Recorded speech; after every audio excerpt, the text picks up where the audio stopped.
نحمده ونصلي على رسوله الكريم اما بعد فاعوذ باللہ من الشیطان الرجیم بسم اللہ الرحمن الرحیم مرج البحرین یلتقیان بینہما برزخ لا یبغیان فبأي آلاء ربكما تكذبان يخرج منهما اللؤلؤ والمرجان فبأي آلاء ربكما تكذبان وله الجوار المنشآت في البحر كالأعلام فبأي آلاء ربكما تكذبان كل من عليها فان وَيَبْقَى وَجْهُ رَبِّكَ ذُو الْجَلَالِ وَالْإِكْرَامِ صدق اللہ العظیم۔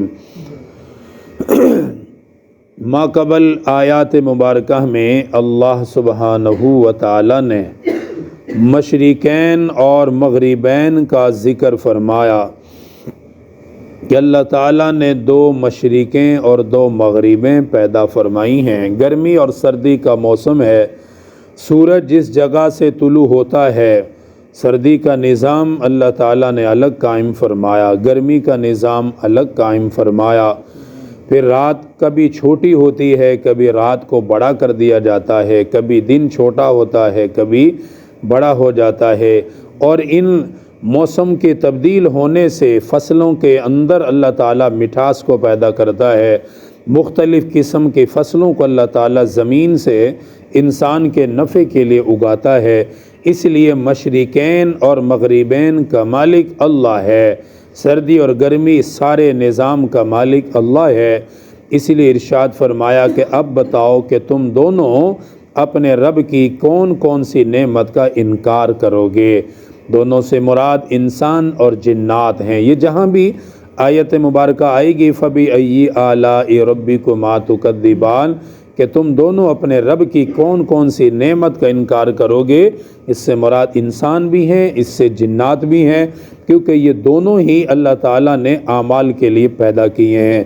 مشرقین اور مغربین کے ذکر کے بعد اللہ تعالیٰ نے دو دریاؤں کا ذکر فرمایا کہ اللہ تعالیٰ کی ذات اتنی بڑی ہے کہ اس نے دو دریا اکٹھے بہائے، اکٹھے وہ چل رہے ہیں۔ ان میں سے ایک میٹھے پانی کا ہے، دوسرا کھارا ہے۔ دیکھنے میں دونوں کی سطح ایک ہی ہے، ایک ہی پانی کی سطح پر دونوں چل رہے ہیں، برابر میں چل رہے ہیں۔ دیکھنے والے کو درمیان میں کوئی آڑ نظر نہیں آئے گی، کوئی پہاڑ نہیں ہے درمیان میں، کسی قسم کا کوئی پردہ درمیان میں حائل نہیں ہے کہ جو لوگوں کو نظر آئے۔ جبکہ حقیقت یہ ہے کہ اللہ تعالیٰ نے ان دونوں کے درمیان ایک پردہ ڈالا ہوا ہے کہ کھارا پانی میٹھے میں شامل نہیں ہوتا اور میٹھا پانی کھارے کے اندر شامل نہیں ہوتا۔ ایسے ایسے دریا اللہ تعالیٰ نے بہائے ہیں کہ وہ چل ایک ہی سطح پر رہے ہیں، لیکن ان کی ایک طرف میٹھا پانی ہے، دوسری طرف کھارا پانی ہے۔ فرمایا کون ہے وہ ذات جو ان کو آپس میں ملنے نہیں دیتی، کون ہے وہ ذات جو ان کے درمیان فرق پیدا کرتی ہے کہ کھارے کو اس کی سمت پہ چلاتی ہے، میٹھے کو اس کی سمت پہ چلاتی، دونوں کو ملنے نہیں دیتی۔ یہ اللہ تعالیٰ ہی کی ذات ہے کہ جس نے ان دونوں کے درمیان پردہ حائل فرما دیا اور دونوں اپنے اپنے راستے سے آگے بڑھتے ہیں اور پانی گزرتا رہتا ہے۔ یہ اللہ تعالیٰ کے انعامات میں سے ہے۔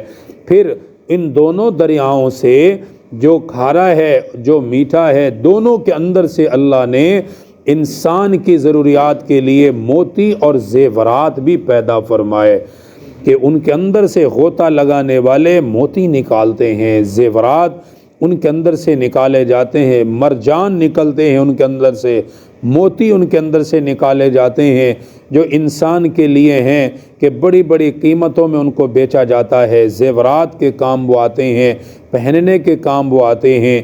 اللہ تعالیٰ نے یہ سب کچھ اپنی قدرت سے پیدا فرمایا۔ پھر ان دریاؤں کے اندر، ان سمندروں کے اندر اللہ تعالیٰ نے کشتیوں کا نظام قائم فرمایا۔ ایک ملک سے سامان دوسرے ملک کی طرف جاتا ہے، بڑھتا ہے، اس پانی کے اندر کشتیاں، بڑی بڑی کشتیاں کئی کی منزلہ سامان اٹھا کر ادھر سے ادھر کو منتقل کرتی ہیں۔ فرمایا کون ہے وہ جو ان دریاؤں میں، ان سمندروں میں ان بڑی بڑی کشتیوں کو، جیسے پہاڑ ہوتے ہیں، ان کشتیوں کو کون چلاتا ہے؟ اللہ ہی چلاتا ہے۔ یہ اللہ ہی کا نظام ہے کہ اللہ تعالیٰ نے انسان کے نفع کے لیے پانی کا انتظام کیا، بہایا اسے، پھر اس کے اندر کشتیوں کے نظام کو بہایا۔ اس لیے پھر اس آیت مبارکہ کو دہرایا گیا کہ تم اپنے رب کی کس کس نعمت کا انکار کرو گے۔ اس لیے ان آیات کے بعد بھی ہم یہی جواب دیں گے، لا بشیء من نعمک ربنا نکذب فلک الحمد، کہ اے ہمارے رب، ہم آپ کی کسی نعمت کا انکار نہیں کرتے، بلکہ آپ کی ہر نعمت پر آپ کا شکر ادا کرتے ہیں۔ یہ مومن کو جواب دینا چاہیے ہر آیت پر۔ اس لیے فرمایا مرج البحرین یلتقیان، چلائے دو دریا جو مل کر چل رہے ہیں، بینہما برزخ لا یبغیان، ان دونوں میں ایک پردہ ڈال دیا کہ وہ ایک دوسرے کے اندر داخل نہیں ہوتے، ایک دوسرے پر زیادتی نہیں کرتے کہ کھارا میٹھے میں شامل ہو جائے یا میٹھا کھارے کے اندر شامل ہو جائے۔ اللہ تعالیٰ ایسا ہونے نہیں دیتا۔ فَبِأَيِّ آلَاءِ رَبِّكُمَا تُكَذِّبَانِ، پھر فرمایا بتاؤ تم اپنے رب کی کون کون سی نعمت کو جھٹلاؤ گے؟ ہم نہیں جھٹلا سکتے، ہم شکر کرتے ہیں اس رب کا۔ یخرج منہم اللؤلؤ والمرجان، فرمایا پھر ان دریاؤں سے، سمندروں سے وہی نکالتا ہے تمہارے لیے موتی اور مرجان، بڑے بڑے موتی، قیمتی زیورات اللہ تعالیٰ اس میں سے نکالتا ہے انسان کے نفع کے لیے۔ فَبِأَيِّ آلَاءِ رَبِّكُمَا تُكَذِّبَانِ، اب بتاؤ کہ تم دونوں اپنے رب کی کس کس نعمت کو جھٹلاؤ گے۔ وَلَهُ الْجَوَارِ الْمُنشَآتُ فِي الْبَحْرِ كَالْأَعْلَامِ، اسی رب نے اونچے اونچے جہاز دریاؤں میں چلائے، کالأعلام، جیسے پہاڑ۔ کتنے بڑے بڑے جہاز ہوتے ہیں جو پانی کے اندر چل رہے ہیں، دیکھنے میں ایسا لگتا ہے بڑا پہاڑ ہے جو پانی کے اندر جا رہا ہے۔ تو اللہ تعالیٰ نے یہ نظام انسان کے لیے قائم فرمایا۔ پھر ارشاد فرمایا فَبِأَيِّ آلَاءِ رَبِّكُمَا تُكَذِّبَانِ، پھر تم دونوں کس کس نعمت، اپنے رب کی کس کس نعمت کو جھٹلاؤ گے؟ ہاں، یہ زمین پر تمہیں بے شمار نعمتیں نظر آ رہی ہیں، لیکن یاد رکھنا کل من علیہا فان، جو کچھ بھی زمین پر ہے یہ فنا ہونے والا ہے۔ اللہ تعالیٰ اسے ختم کرنے والا ہے، قیامت کے قریب اس سب کو ختم کر دے گا۔ جو باقی رہے گا وَيَبْقَى وَجْهُ رَبِّكَ ذُو الْجَلَالِ وَالْإِكْرَامِ، باقی رہے گا تیرا رب جو بڑی بزرگی والا ہے، بڑی عظمت اور جلال کا مالک ہے، تیرا رب ہی باقی رہنے والا ہے، باقی وہ زمین کے سارے نظام کو فنا کرنے والا ہے۔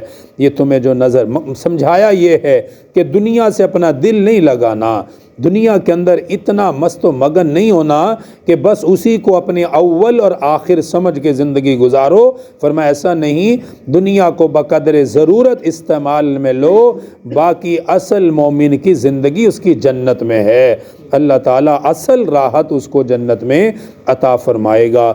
پھر ارشاد فرمایا فَبِأَيِّ آلَاءِ رَبِّكُمَا تُكَذِّبَانِ، پھر تم دونوں اپنے رب کی کس کس نعمت کو جھٹلاؤ گے؟ ہم کسی نعمت کا انکار نہیں کرتے، اے اللہ ہم آپ کی ہر نعمت پر آپ کا شکر ادا کرتے ہیں۔ اللہ تعالیٰ دین کی صحیح سمجھ عطا کریں۔ الحمدللہ رب العالمین، والصلاة والسلام علی سید الانبیاء والمرسلین۔ ربنا آتنا فی الدنیا حسنہ وفی الآخرۃ حسنہ وقنا عذاب النار وقنا عذاب القبر وقنا عذاب الحشر وقنا عذاب المیزان۔ رب اغفر لی ولوالدی وللمؤمنین یوم یقوم الحساب۔ اللہم انی اسألک الہدی والتقی والعفاف والغنی۔ رب اغفر وارحم وانت خیر الراحمین۔ وصلی اللہ تعالی علی رسول خیر خلقہ محمد وآلہ۔